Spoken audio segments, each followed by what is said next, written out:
Hello, everybody.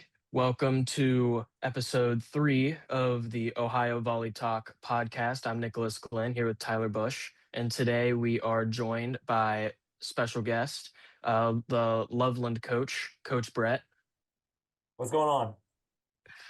Nothing much, nothing much. So, one thing that we want to just start out with is you guys are obviously 9-0, only dropped one set all year. Just really just like being dominant just these first couple weeks of the season. What has allowed you guys to really jump out to this big start? Big start. First getting games under your belt fast. I think like when we're playing teams, I think even like Kings, we played them. We had 8 games this week, and they had 4 games. Like when you get, we did a tri match to start with Mason and Bishop Fenwick, both out of conference. We did best of fives on a tri match day, and so it's like, oh man, those were to start on the first Saturday of the year. I think set us up really well to get going quick. Uh, we have I've been talking to people about this, and it's easy to talk about it because of March Madness going on. And when you think about the perfect roster for a March Madness team, you're thinking like, oh, some like senior leadership, some upperclassmen leadership, and maybe like a really talented freshman or sophomore. And that's what our team is.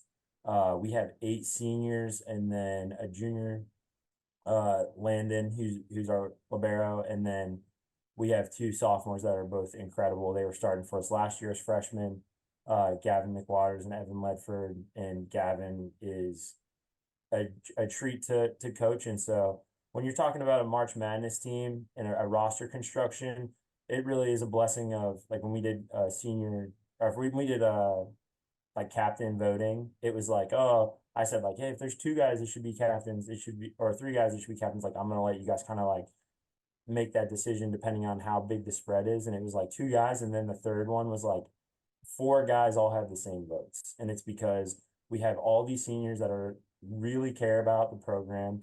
They worked hard in the off season, and guys have a lot of respect for them. And as a coach, like it really from a roster construction, it couldn't be more of a blessing. We lost 2 seniors, we lost 3 seniors last year, 2 of them that were starters. And I feel like the guys, losing to McNick in the regional finals, who was a fantastic team of just monster seniors, and Aiden. But I think that just they knew like, hey, if we take this off season seriously, if we take this season seriously, like we could have something special. And I think that guys were just like chomping at the bit all off season to get ready to rock, and they've been ready to play. We also have had a fair share of injuries. Our libero went down before the Mason Bishop Fenwick game. Our OH2 Ty Stokes went down the open gym before tryouts.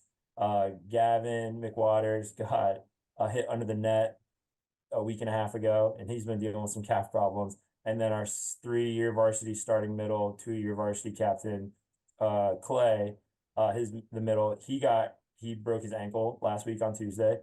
And so what has enabled us to be 9-0 is that it's really easy to say next man up, and it's really hard to do next man up. And the guys that have stepped up in place of, like we had a junior DS step up into the libero role for that week against Mason Bishop Fenwick, and he did a really good job. We had a senior that kind of swung last year, step up into Ty's role because Ty was out for that first weekend still from his ankle injury. He stepped up big that weekend. Like, I mean, the Mason Bishop Fenwick weekend, we had 3 new serve receivers from last year. And it's easy to say next man up and be like, hey, we're going to be a next man up team, and like someone goes down and we're like, all right, like we've been talking about this, but the guys really have owned it. And so respect to them, hats off to them. That's been a huge, huge from our coaching standpoint. Now, practice was a little hard this past week on Friday. We had 8 guys, so that was good. But we're going into spring break right now, and so hopefully we can get healthy. And Nick mentioned, obviously, you guys haven't lost a game, but you've only dropped one set, and that was to McNick. Is that something that's in the back of the team's mind? Do you guys feel a little bit more pressure from that, or is that just water under the bridge? Oh no, yeah, it's a great question. First 2 sets we handled them pretty well. I think it was 25-15, 25-11 or something like that. And I think we got a little too confident, and it had been whatever that was, our fifth game, sixth game of the fifth game maybe or something like that, and we hadn't dropped a set yet, and I think it was you cannot show up with your B game against a team like McNick. In that set we did, and I forget what the errors was. It was like we had a set last week or 2 weeks ago against Walnut Hills, which is also a fantastic team. They won our conference like 8 of the last 9 years or something insane like that. We had a set where we had 0 hitting errors, and then you look at the third McNick set, and it's like we had 12 hitting errors or something like that, and you're like, oh yeah, well that's why we lost that set. We still have like a decent amount of guys that are still in their first year starting varsity in the front. Like the right sides are both first year starting varsity. So we still have enough guys that they're a little green from a varsity volleyball experience. And so, yeah, it was a silly set from our standpoint of, I think we could handle that better. But McNick if you bring your beast up, they are going to take it to you. Those guys recharged and revamped, and they've got a freshman outside that's really, really good. They got Aiden in the middle that's really, really good. They got good right sides. Like they got the pieces that will, and again, that was their second game of the year. So they're gonna gel, and it's something that we're like, oh, like I'm assuming we're gonna play them again, and when we play them again, they're gonna be better, and so we got to keep getting better. That's not gonna be the same McNick team we play again if we play them like in a regional semifinal or regional finals, or if we play them again, like they're gonna be good. They're gonna be really good, and they're really well coached. So yeah, it's definitely something that I think that we're like, all right, move on next match, and hey, let's not drop another set like that. It was a really good learning experience. Yeah, and you talk about how McNick had a very senior heavy team last year, just with some absolute studs, and I mean they've won state the last 2 years with those guys, and now that everybody or that most of those guys have graduated, and they still have some returning players, they're still pretty good. It's a little more open. It's a little more wide open to see who the state championship's going to be, and obviously you guys with how you're performing right now, I would say you guys are one of the front runners for the state championship right now. So besides that, what other like goals do you have for the rest of the season? Because obviously the ultimate goal is to win state. Yeah, yeah. We haven't won conference since 2018, which was my first year coaching. Which we became an official conference last year. Which is fun, which is awesome for the sport. That there's everybody knows Ohio's boys volleyball is on the up and coming and becoming an OHSA sport. So the first year of varsity coaching was 2 years ago. And that becoming an OHSA sport again, it revamped things, and now our conference is getting teams, which is awesome, and we have good coaches like Matt at Kings. I mean, he literally was a Moeller coach coaching in state championships. Like our conference has the Milford coach is great. I went to Milford, and he was one of my assistant coaches. The Walnut Hills great. Like we have just a smattering of great coaches, in our conference, which is awesome, and I'm excited to see where they can get. But we haven't won conference again since 2018, so that's a big thing of getting a number on the board, in the gym. That's one of our goals. Walnut Hills hadn't beat us, we hadn't beat Walnut Hills in like an astronomical amount of days, and so we already got that checked off, which was a big deal for us. So that's like from a conference perspective, we're trying to win the conference, trying to compete for the conference. Milford and Walnut are both really, really good teams, and they've been at the top of the standings for a while, and so those are two teams that Milford's like our big rival. So Loveland and Milford are big rivals. They're next to each other. So that's a big, and because I went to Milford, it's like the guys know I care about that game a lot.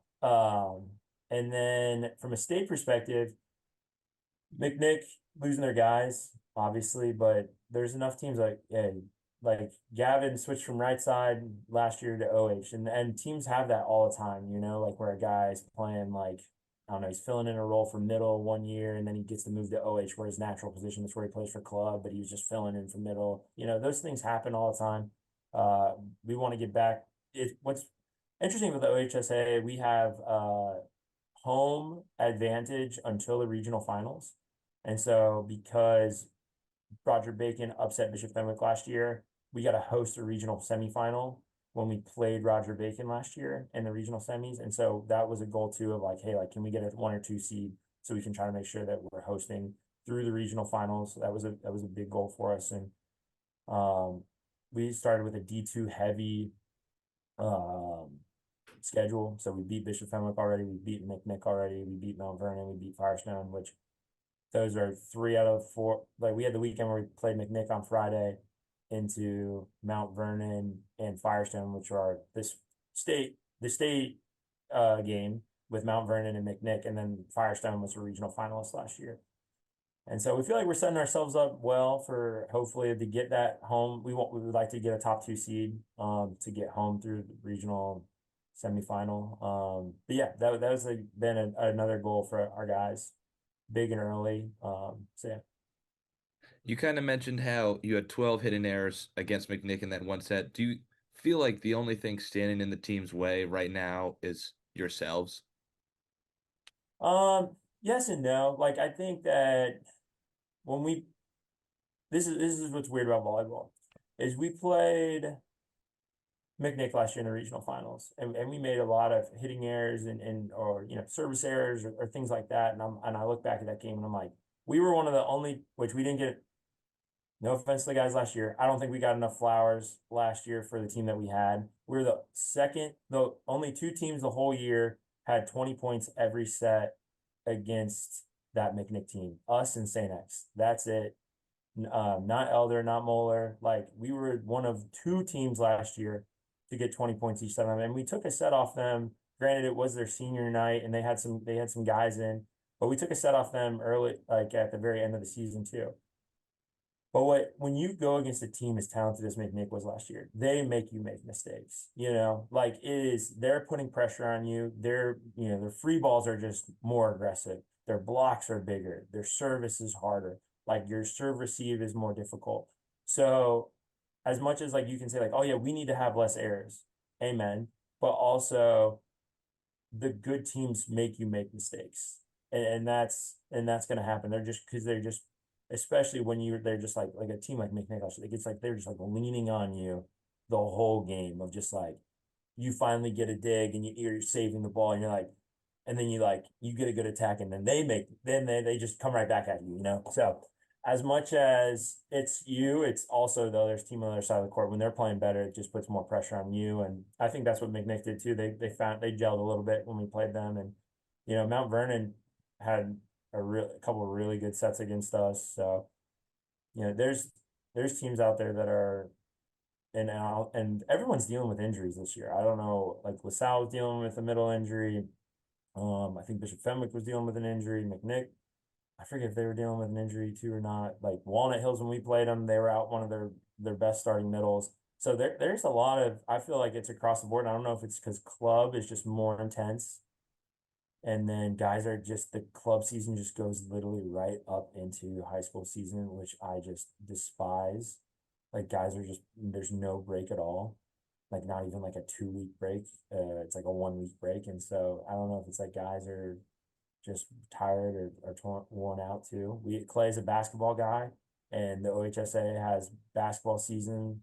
Like the state championships were literally just last week. If they would have gone to the state championship, we would have lost him for the start of the season.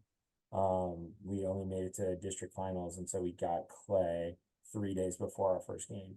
So I think injuries. We were blessed with injuries last year, and so I feel like it's like already like, oh man, let's try to stay healthy. Let's try to stay healthy. Let's try to stay healthy.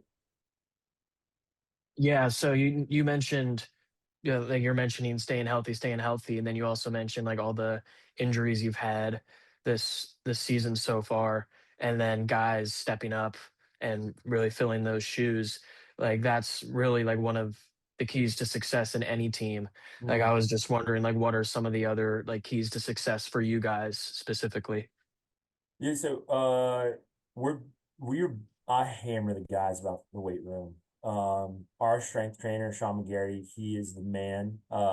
We've had him. I feel like some school. I love when we had some of the contract guys kind of come in and come out quickly year after year. I started coaching in 2018 at Loveland, as a JV coach, and Sean has been there my entire varsity tenure, so the last 3 years, and we have a great relationship. And he trains us to be not just like stronger, but like athletes. And I think the guys that work out with him more are healthier. That's just done and done statistically. The guys that are in that weight room working with him week in and week out, I think we had, I forget what it was, like 60 something lifts throughout the off season. And so uh they just they're a little more durable from a strength perspective, which is awesome. Some other things for success is, and I'm sure everyone knows this about volleyball, but like I think volleyball is such a fun sport. There's a couple of reasons I love volleyball. One of them is one, you can lose infinite amount of points and still win the match or still win the game. You can lose 30 to 30. You can win 32 to 30 or 38 to 36. I remember like I think in like high school I lost a set to Kills like I don't know, it was like 35 to 33 or something like that. It's crazy. And so you can make mistakes, and it's be brave. Like when you're attacking, like let's move the ball around. We're not just you don't just be uh, a one-dimensional team, which sometimes we are because of Gavin is so he's the outlet of Gavin McWaters of 6'7" and tall, and he was ranked, I don't know what it was, like top 30 freshman in the country last year, something on one of the volleyball rankings, and from a kills perspective as a freshman in the country, there was a crazy amount of kills. So um but trying to not be one dimensional and be brave and our setters, like trying to instill our setters of like, hey, like when do you go where and knowing those things. And then the second thing that I really do love about volleyball is that, and I feel like I try to preach a lot, is that it's a big, and it's similar to football from a trench warfare perspective of like the offensive linemen and defensive linemen's not getting a lot of love sometimes, especially offensive linemen. And I feel like that is like the DSs and the liberos of the world of like, man, we can't run an offense. Our libero, I think, just had like a gammy past like a 2.38 or something. And it's like that just makes everyone look better. And what he's doing is so like sacrificial for the team and dying to yourself and being able to be like, I'm going to work hard and do these things so for the betterment of my teammates. And my teammate's going to set, and same thing for the setters of like, can you do the small things of like get to the net quickly, efficiently? Can you go through your basic rotations of like, where have I put the ball? All these things. Where's that ball going? Is it in a like effective way? And then is our hitter being smart with the ball? Is it a bad set? Is it a good set? How are we doing? And being okay with like, hey, that's on me. Quick. I feel like our team is quick on like, yo, that's me. That's me. All me. Like, let's go on. And also people not like blaming for that of like, hey, let's go. We're good. But yeah, just like owning that of, your blockers are not getting there. Makes the DS, it makes the libero easier to dig because the block set up better, makes the whole game easier. Now the setter's in position. Like it's like all these things are connected. And so if you can have just everybody all in, I say that on points all the time. If you come to one of our games, it's like, hey, all in on this point, all in on this point. And it's just like this like click thing for guys of like, hey, like die to myself, whatever I'm thinking about, let's roll. So And obviously, there's been a lot of good things, but has there been like one thing that's really stuck out to you? Like, this is the best thing you've seen from the team so far? And then has there been one glaring thing that you feel like you guys need to fix for the rest of the season? um good things are we're winning 2 point sets. Like even when I get guys in, trying to get like some of the guys off the bench and game gets a little close or whatever. Like we've been pretty consistent in winning 2 point sets. The McNick game got that set again. That set got a little bit away with from us, but a couple of times we've had to like get a little gritty and win a 2 point set, and that's been really good. Like Mount Vernon, that happened specifically. I can remember I was like, hey, like, all right, let's like lock it in, and we blew like leads in that Mount Vernon set. Like we blew like I don't even know, it's like 11-3 or something ridiculous. And so that's like really hard to like if you blow a lead that big and you're like it's easy to tank. And I feel like our guys have had pretty strong mentals, especially with like when that was like our whatever eighth game in 9 days or something like that. So that's been like really encouraging. I've been pumped about that and trying to praise them for that. From a negative perspective,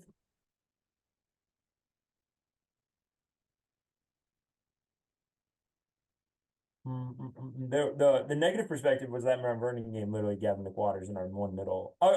First of all, I was a middle in high school and we don't set our middles enough. My goodness, middles don't get enough love. I'll hammer that till the day I die. Uh, Gosh dang, set the middle. And don't also set the middle on like the one good pass that's like the most obvious middle set of all time. Like run a push, run a pop, like run a 30 something, like 31, 32. Like get him outside of like I call it like getting baptized. Like don't just get your middle baptized like a one ball right next to the net and they're, 6'5" middle is just like, you know, that drives me crazy. So one, we need to set the middle more. And then two, the Mount Vernon game, the only people that hit positive were Clay, our senior captain that just got hurt, and Gavin. And that was ridiculous. And they all know that that was ridiculous. And there it was discussed. But it's good to, if you can win like that, then that's good. And hopefully, and we'll get other people up and running. So yeah, those are the two I would say that negatives. All right, yeah, I think that's all we had for you. Is there anything? Is there any other like comments or any shout outs you wanna give before we conclude? Shout out to my coaching staff. They rock. Chris, Adam, and Peyton, they're awesome guys, and I really enjoy coaching with them. It's awesome when you feel like you're coaching with friends. Just makes the environment more fun, and it's a blast. And I think that that is like if you can lead like that as coaching staff, like it just becomes the kids are gonna have more fun too. If you can like joke around and have fun with your other coaches, which is a blast. Chris was the best man at my wedding, and we went to Miami together. We did this thing called Young Life together, so he's known me for a really long time, and he's a great guy and good holdback guy too. See, because he knows when he knows me as not just a coach but as a friend. So it's the best. And then our guys, man, it's pumped. Being at a public school sometimes it's hard. We lose guys to the GCL and the Catholic schools around Loveland. That's like a pretty popular occurrence, of guys leaving Loveland. And so I appreciate that all these guys like chose to fight and be in Loveland, stay in Loveland, and I'm excited for them. It's cool too to be D2. Like I do think we're the biggest D2 school, and I know I acknowledge that blessing, from an OHSA division standpoint. But we got lucky, and so it's trying to. I feel like we got a good team this year, and it's been fun, and I just appreciate the guys a lot. They're a blast to coach, and it's life-giving coaching them, and I enjoy it. And yeah, that's all I got. Shout out to my wife for watching my two kids during volleyball season. So yeah, that's also I should give her a shout out. All right. Well, thank you for joining us today, and I just want to say good luck to you and to the rest of your team for the rest of the season. Yeah. Thank you guys. Hopefully you'll see us play if you guys are going to the Wittenberg or whatever. Hopefully we're there. And shout out to you guys. I talked to you guys about this before we started recording, but these guys are doing this out of their own love for the game. So shout out to them. And comments are good because it boosts all the algorithms and stuff. So all you guys should still keep commenting all your crazy stuff. And I think it's great and it's hilarious. But keep that algorithm going and keep sharing the rankings. Thank you, All Coach. right. Yeah, yeah. Thank you, Coach. Thank you guys. Now, after talking to Coach, we're going to go over some games in the state. Nick, what's one game that stuck out to you this week? Yeah, well, one game that really stuck out to me was the Olentangy Berlin versus Hilliard Davidson, a 5 set thriller. I mean, this really went back and forth. I mean, the first set, Davidson kind of took care of business 25-13, and then Berlin came back, second set, tied it up. And then this time, Berlin won the third set 25-13 pretty handily. Then the last 2 sets were both close games. So just overall, just like a very entertaining and good 5 set match. Yeah, and it's really like a testament to both teams. Obviously, it's hard for Berlin to win a close one like that. When that last set ends, you look at the score, you'd think it's a normal set because it ended 25-23. But I mean, Berlin hitting 425. They had 63 total kills. Just outrageous stats from them. And then you look at Davidson, and if you just looked at the stats, you'd say there's no way they brought it to five. They were hitting 212, 44 kills, and they had 19 hitting errors to go with it. It's kind of a testament to Davidson that they had the mettle to stay in this one, despite it seeming so one-sided on the stats. But Yeah, sorry, go ahead. I was just gonna say, it's a tough Columbus area right now. There's a lot of teams, Liberty, Berlin, Davidson, obviously, and it seems like all three of the major cities. It's going to be a tough battle to see who comes out of there. Yeah, and you mentioned how like Berlin they hit very well and like Davidson just made all these errors, but if you like just watch the first set, I mean Davidson won 25-13. Like that's a pretty handy like they won by a lot in that first set. So you wouldn't think that it would like the average like spectator would probably think like, oh, they're gonna win in three. Like Davidson's clearly better, but Berlin just like locked in and they started hitting really well and they were letting Davidson make all the mistakes and they ended up pulling it out in the end. Yeah, and I mean, Berlin has been on a tear in general this season, so it's not surprised that they get another win. Only lost to Thomas Worthington, state finalist last year. Probably a favorite to be in the state final again this year, but they've beat good teams. They beat Liberty, Jackson, St. X. Obviously now they got a Davidson win, but it's just two very good teams going at it. That was only Davidson's second loss too. They lost back-to-back ones, but they just got a win against Big Walnut and they're back on track now. So that one was definitely a good match to watch. And both these teams can really do some damage in the rest of their schedules. Yeah, and like another game that I want to highlight was basically the exact same game as the first one, but it was between McNick and Baden.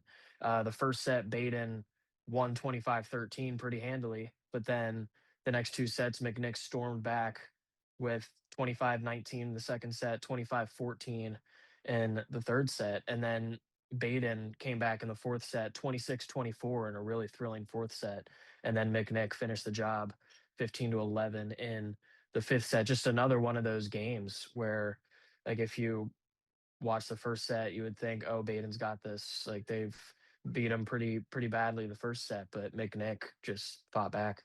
Yeah, I mean, these are two really good teams, obviously GCL co-ed teams. And we heard a lot from Coach about how, McNick is only going to jail more, and we're starting to see that already. Obviously led by Aiden Williams, just an absolutely great player from them. He's kind of the guy that they're going to have to turn to this entire season, because he's got the experience of being a very important piece on those state championship winning teams. But Baden no slouches themselves. Obviously, like you said, five sets. You're never going to be a slouch if you get it all the way that far. They've got Brant Bolin. He had 26 kills that match as well. So he's really just got it down. It's two very good teams. Two teams that obviously we're gonna see play again for a conference play, and it's going to be very exciting to see. Excuse me, what they can do on that second time around. Yeah, and like again, we also heard from Coach that McNick graduated a lot of seniors last year, a lot of really good seniors. And the fact that they are able to kind of rebuild that team after losing all those guys and get a big win against Baden like this, I think that just really shows what kind of a team McNick is and that they're still, that they might not have as much firepower as they did the last 2 years when they won state, but they could still be a contender at the end of the day. Yeah, and McNick started the season 0-2. Obviously lost 3-1 to Loveland, giving Loveland their closest game yet, and got swept by Lakota East in their first game. But after that win on Baden, they've got some pretty solid wins. They beat Alter right after. They got a win over St. Charles in five, and they beat Bishop Watterson. So four pretty solid wins here, and they've got another big test against Fenwick soon. So I think, just the longer the season goes on, this McNick team is only going to get better. And Baden already pretty established. They're 3-2 right now. They got a comeback win against Chaminade Julian there after this game in three. That was a pretty easy one for them, and they've got Oak Hills this week and Fenwick, and they've also got a pretty nice schedule ahead of them. This GCL co-ed season is going to be fun to watch. Yeah, I'm very excited to see what happens later this season, especially since because D2 is a little more open than it has been in the last couple years because McNick has had all that firepower. So I think both of these teams are could really have a good chance at winning it all. Yeah, I definitely agree. I think that's all we had for today. Thank you again to Coach Brett for the interview with us, and we can't wait to see you on next week's episode of Ohio Volley Talk.